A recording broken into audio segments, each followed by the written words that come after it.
All right, so welcome back. Hope you all had a refreshing little break. Mhm. We have Aloria joining us. So welcome, Aloria.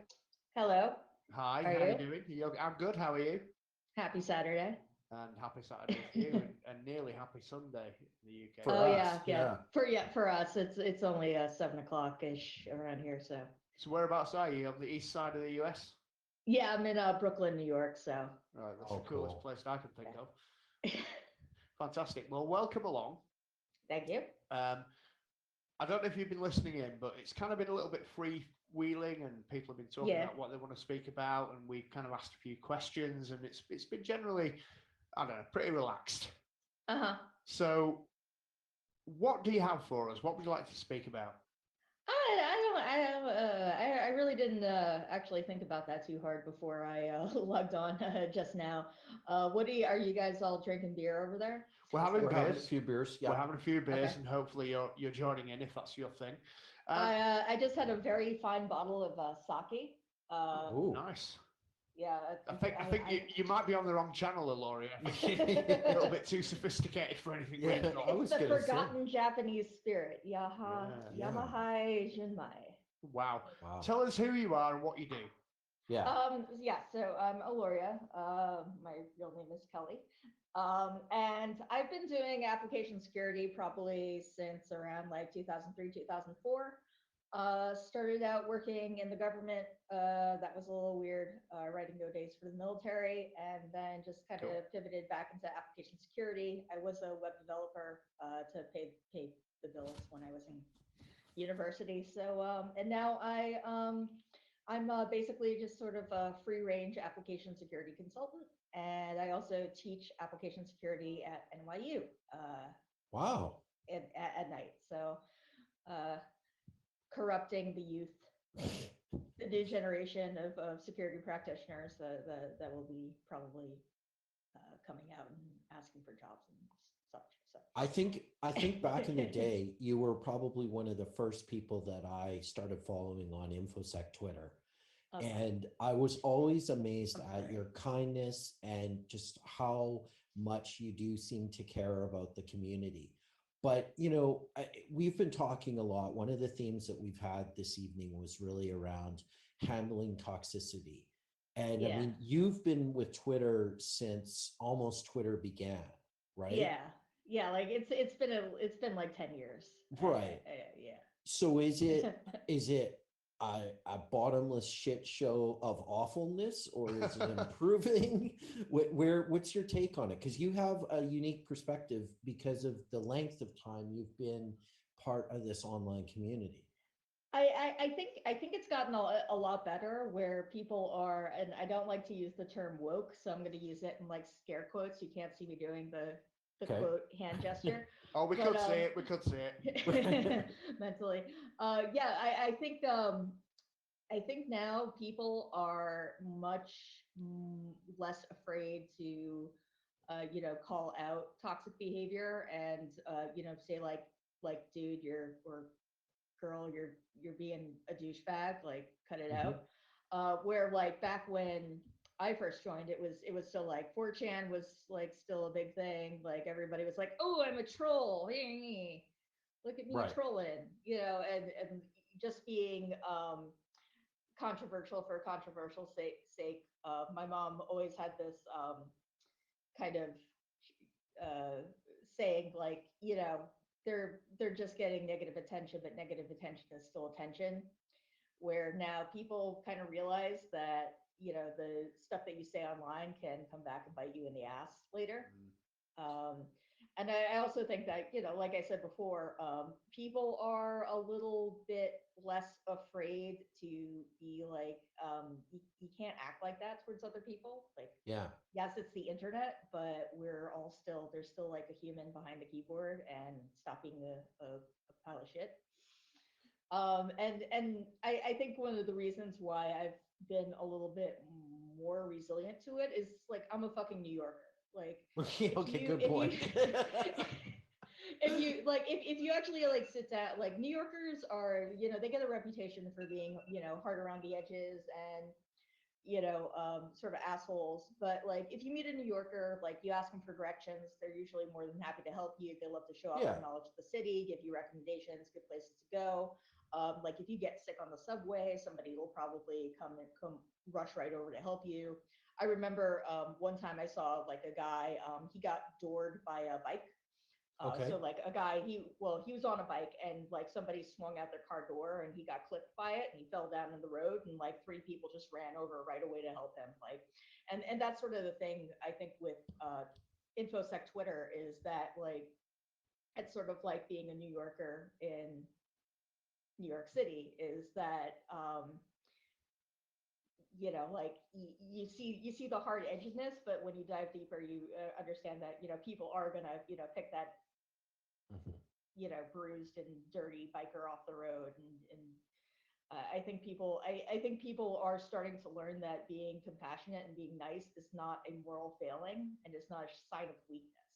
Is another thing, because like I mean I understand like I was a hacker back in the late 90s. Yeah. Everybody was messing up everybody else's stuff and just for the lulz in the early 2000s and whatnot, and like okay, it's cool to be edgy and whatnot, but it's I think at the end of the day, you're gonna go home and lay in your bed, and you're gonna like feel good and pat yourself on the back for being like too edgy, like being an Mhm. edgelord.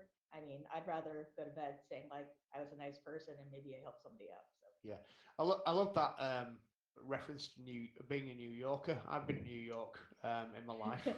Well, that's where hackers began. Yeah, but That's the I've got yeah. I've been to Stuyvesant High. There is no pool on the roof. yeah, but it's in my experience. I mean, I've been to New York and I've been to London. Okay, and in New York, I found the New Yorkers to be some of the warmest people I've ever met in one of the coldest cities I've ever been in.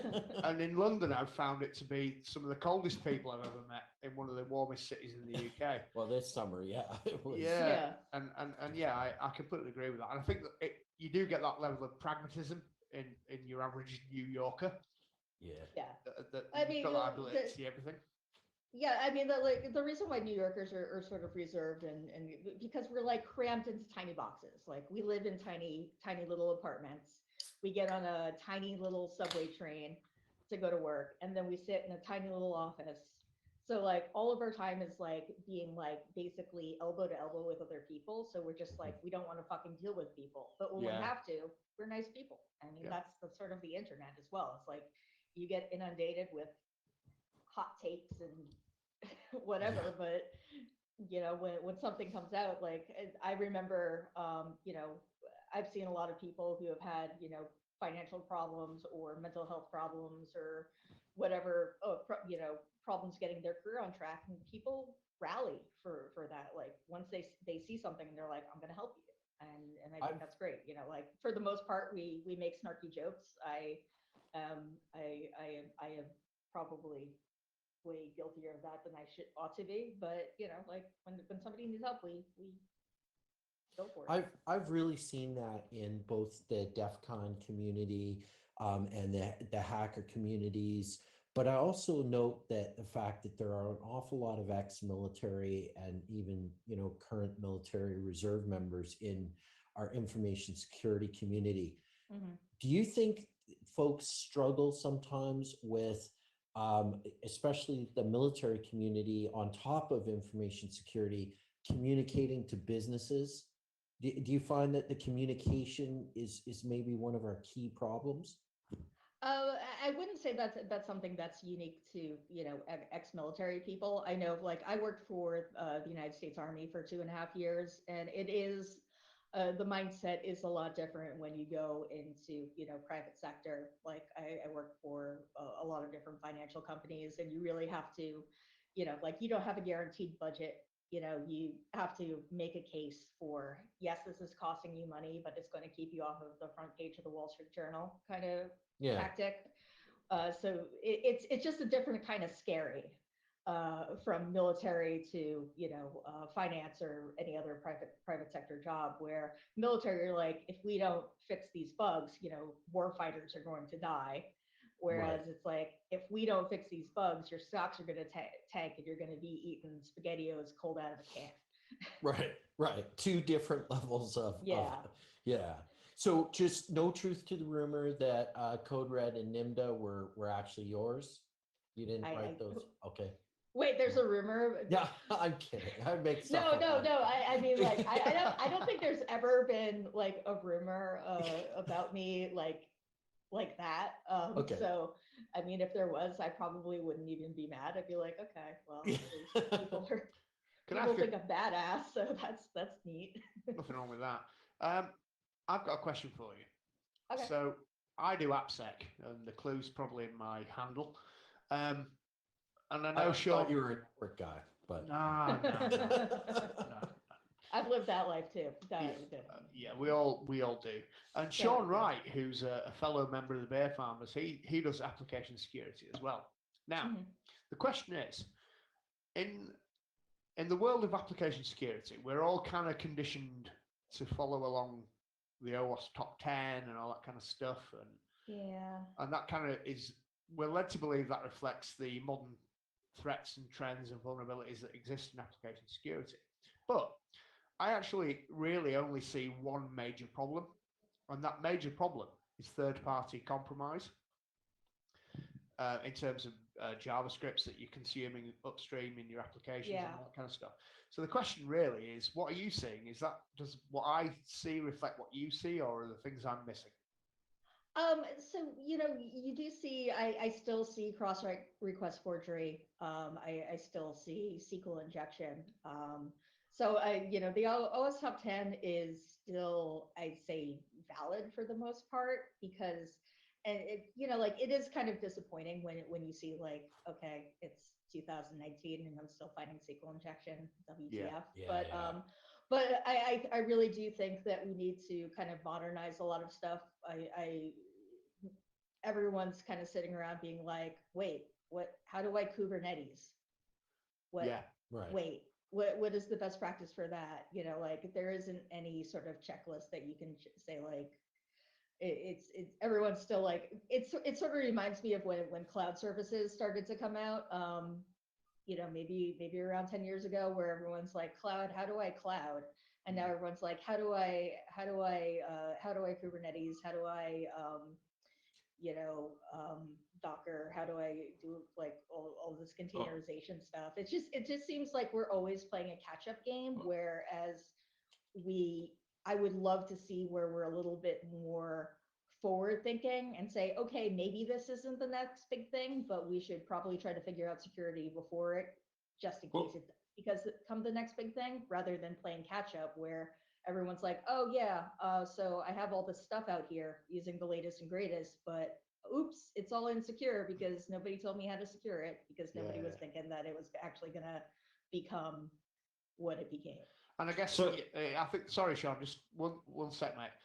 And I guess what that proves is that we're now talking about software as everything, right? So your infrastructure as code is now code.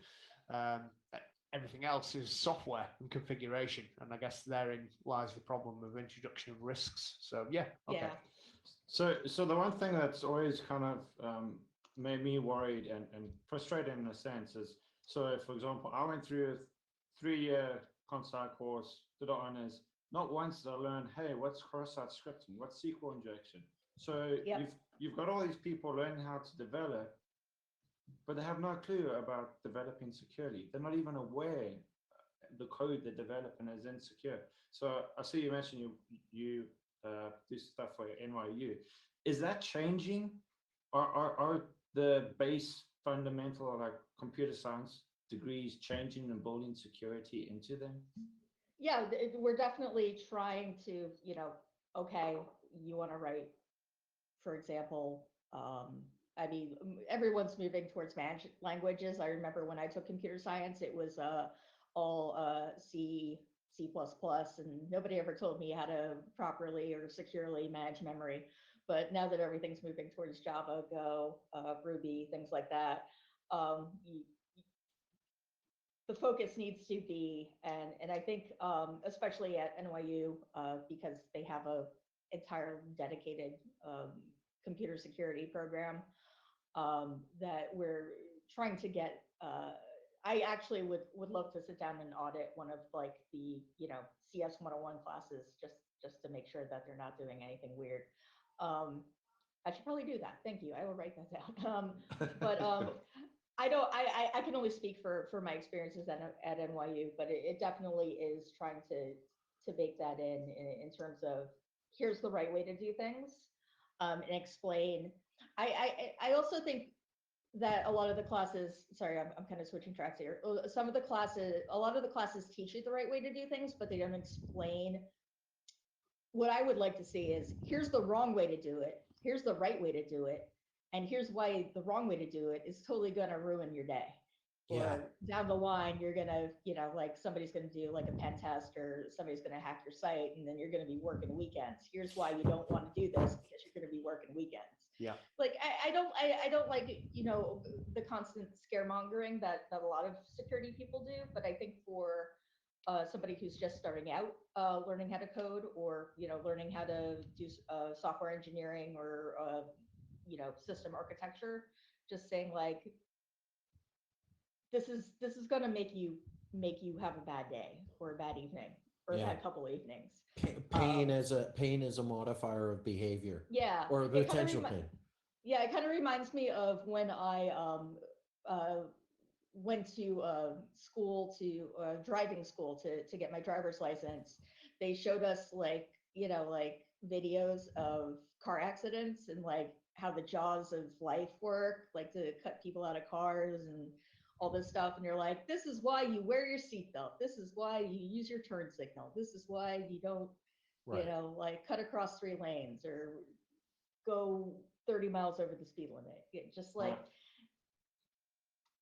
sometimes you kind of have to, I mean, that's probably why I would never be a good coder actually, is because like every time I try to write code, my butthole clenches a little bit. Because I'm like, oh God, if I write insecure code, everyone is going to give me shit because I should know better. But so I wanted to throw something into the mix here, because this is what I find pretty frustrating. At the end of the day, the application sits on a lot of other stuff, right? Yeah. And I sort of wonder how frustrating it is from a software development perspective when, the servers aren't patched and can't even support TLS 1.3. And then the firewall networking people have opened up, half a dozen ports to the actual server that you're sitting on. Like, I get OWASP 10, but I mean, if you're building the house of cards on something that's already old, so I guess the big question is, do software devs need to understand the whole stack from layer 1 all the way up to layer 7? I'm going to say right now, yes. Yeah. I mean, it shouldn't be that way because every layer of, implementation should have security savvy people so that we can trust them to, trust but verify, but still, understand that we have documented, okay, you wanted to punch 5 holes in the firewall. Let's understand why that is and maybe revisit it down the line and see if we still need those holes punched and we could maybe close them up. But now I think, it's sort of like the analogy I use with my students is sort of like the Leaning Tower of Pisa, which is, it's a perfectly nice architected building, but they built it on a very crappy land, and now it's tilting, and the building wasn't designed to hang at that angle. Right. So now there's all this upkeep that they need to do because like you have this giant tower that's leaning at like a 35, 75, whatever degree angle, and it wasn't built to handle that angle. Just like an application where you built it securely, assuming that all of the stuff underneath is secure. It's not going to work at that angle. If all the stuff, you need to code defensively, knowing what the underlying stuff is, so that, like, hey, okay, well, we're building, we haven't been able to patch to the latest, greatest version of, I don't know, Node.js or, Apache or whatever the heck you're using. Or, like, we're we're still running on like Windows 7 or I can think of like, No, but you it's have good. to you have to take that into consideration when you're building your application, because you can't assume that your foundation is good. Agreed. And going back to your point, Ian, there, certainly in the UK, we're not teaching that to people in university. We're not teaching the idea that there is an OSI model. It's not happening, right? So when we talk about all the, understanding the full stack, I see students all the time that are being taught PHP or they're being taught database technology, but they're not being taught. PHP, man. Yeah, they're not being taught the absolute fundamentals. And but by the way, these aren't comp sci courses; these are computer security courses. Yeah. Oh, Yeah. geez, really? Yes, indeed, in the UK. And so, why a student needs to go away and do a year on PHP, I have absolutely no idea. When I mean, that year could be better spent learning Jira. Yeah. Oh, yeah. Oh, geez. You fucking cynic. No. I mean, I would say yes. I wish that they had taught me Jira, but considering the fact that it becomes a completely different system, Yeah. for every year, then that knowledge is going to be outdated pretty quick. And we I don't stop know. Every learning time about I- security and start learning about ticketing systems. Confluence. Woohoo! Yeah. No, absolutely. But in PHP's defense, I think that's actually a good way to learn security, just because there's so many ways you can screw it up. Well, yeah. Yeah. Quite. Absolutely. Like, I mean that's one of the first. Well, I guess technically the first like web language. I did write a bunch of CGI bin stuff in C because I'm out of my Glutton for fucking mind. punishment. Well, why not? It was the only language I knew, and I wanted to make a dynamic web application. You got to start somewhere. It was 1998. Give me a fucking break. No But problem. Yellow No, but- screen, but- black blinking text. All right. the little got animated GIF with the guy with the shovel saying "site Yeah. under construction." Brilliant. Oh, it's my Right. turn. Listen, we are done. Our time is done with you, Kelly, Oh, Aloria, goodness. and it happened so fast. I Whipped know. by. I'm sorry. But no, it was brilliant. It Absolutely. was Yeah, so yeah. cool. So Yeah. cool. This is good So- because now I get to go and do shots with my boyfriend. Fantastic. right. Well, you enjoy doing that, and on behalf of the beer farmers and the people listening, thank you very much indeed for your time. Oh, thank you for having me. Hopefully, I was not completely nonsensical. No, it was No, brilliant. brilliant Absolutely brilliant. stuff. Yeah, thanks. Thanks, Kelly. All the best. Yeah, you too. Thanks for having me. Cheers. Bye bye. Thanks, Bye. Kelly.